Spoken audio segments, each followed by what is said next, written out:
Hello, good viewer. I'm Joshua Joroge Ngaruya. Welcome back to this video talk. This is part 2 of the power of imagination with a subtitle, Imagination, the Workshop of the Mind. The imagining faculty is the creative faculty of the mind, the faculty that creates and receives ideas as well as interpreting them for action. Now, in the human mind or heart are two opposing forces that are antagonistic to each other, as St. Paul writes in Romans chapter 7 verse 15 and 16, which says, "For what I want to do, I don't do, and what I do not want to do, I find myself doing." And verse 23, I admit there are two opposing forces in my mind. In his book, The Principle-Centered Leadership, Stephen R. Covey calls them driving forces versus resistant forces. You create these thought processes all the time in your mind.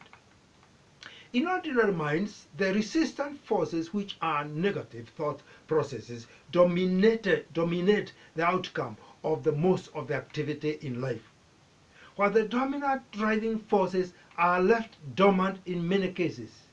Deep inside of yourself, you have the dominant thought forces that are potential for great achievement, that say, "I can do all things through Christ who gives me strength," which you need to enforce fully. Our concern on this platform is to awaken these dormant driving forces, to push back the resistant forces or keep them off from their domination in our minds. By so doing, we are able to get the results we want. Let me demonstrate.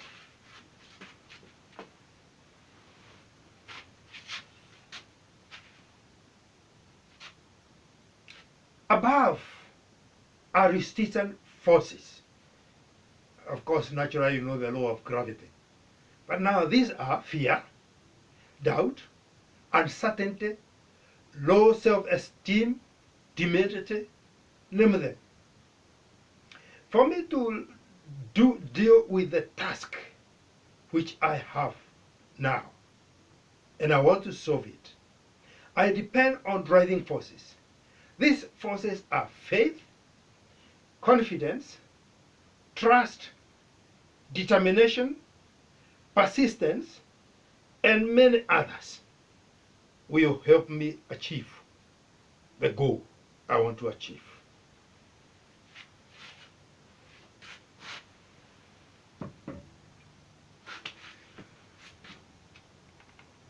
On this count, I like to discuss the force of imagination.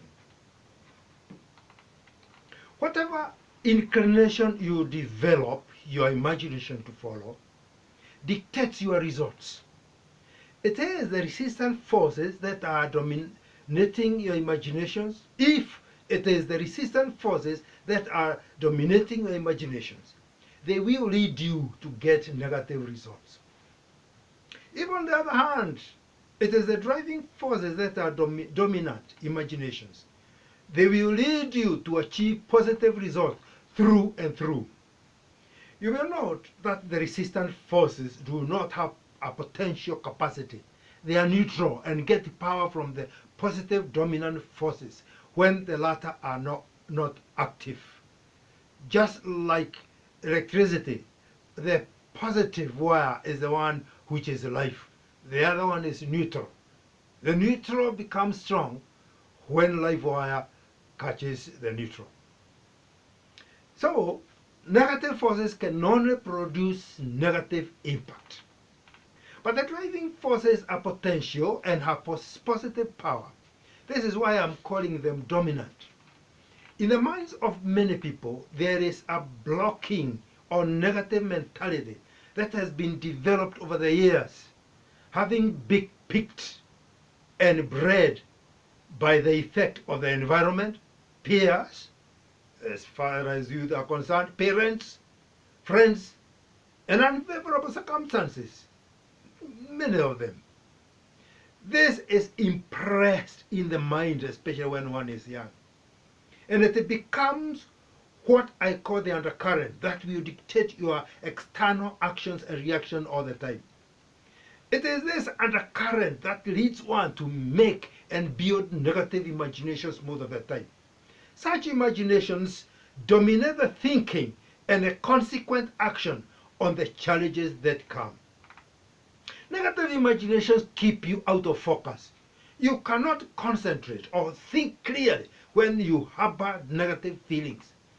Persistent bad thoughts bring about all sorts of imaginations which create heat or strong emotion. They give you high emotive feelings which may be termed in other words as anger, fear, worry, hatred, animosity and the like.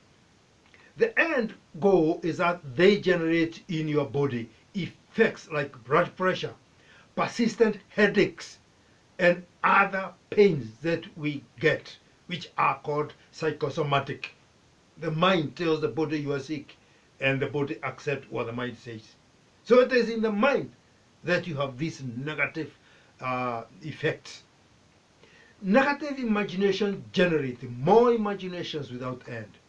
When action is required, negative imaginations and resistance forces will always lead to negative destructive reactions. To illustrate this, for example, you know the story of the 12 young men in the book of Numbers, chapter 13, who were sent by Moses to spy Canaan.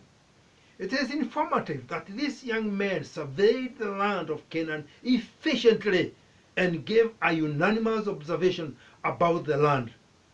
The problem came when they gave their understanding and interpretation of the way forward.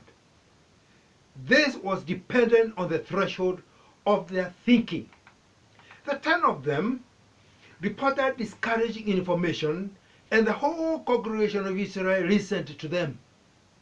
The 10 young men used their negative imagination, the resistant forces that were common among the people of Israel in the wilderness.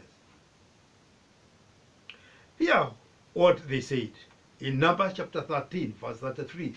There we saw the giants, and we were like grasshoppers in our own sight, and so we were in their sight. Think of this. We were like grasshoppers in our own sight, and so we were in their sight. This is the force of the imagination in their minds, which produced negative reaction to the recipients of the interpretation. Listen to this from the previous verse 32. And they gave the children of Israel a bad report of the land which they had spied out. And the response from the congregation is reported in chapter 14, verse 1, which says, So all the congregation lifted their voices and cried, and the people wept that night, and they complained. Is this not a common phenomenon all over? Product of negative imagination, which creates resistance to every good intentions. The threshold of negative imagination produces undesirable traits. The major one being fear of all kind, which destabilizes the thinking threshold. All these are launched in the heart or mind, or the subconscious for that matter, of a person and work against any intended positive progress. Imagination of these fears manifests them as the real state of affairs. They breed, fear breeds other clustering of products, byproducts, worry, lack of confidence, irresolution, timidity, depression, and all the rest of the negative brood of feelings and emotions. They all work together. This is not the divine, natural, human potential. Remember, we are created in the image of God, and so we have a large portion of God in us. When the dominant forces are awakened, they bring out the opposite of the above phenomenon. Now, I would like to continue this in the next video talk. Meanwhile, please subscribe that you will be alerted when the videos are ready. Your viewing and subscribing will be a great contribution to this work. Your positive comments will also be appreciated, and I'll respond to them. Please also share this. Thank you for listening and watching. May God bless you.